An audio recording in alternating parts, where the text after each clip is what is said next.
చుందుము ఉడుత తోక అందము ఉడుత తోక అందము ఊయలాగు చుందుము ఊయలాగు చుందుము రుదువంటే మంచిది రుదువంటే చెప్పండి చేతులు అంటే ఇట్లా పెట్టు ఇట్లా పెట్టున్నా రుదువంటే మంచిది ఎలుక ఎలుక వల్ల నష్టము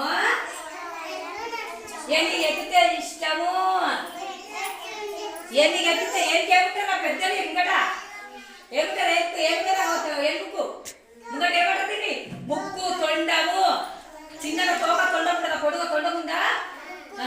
అయ్యో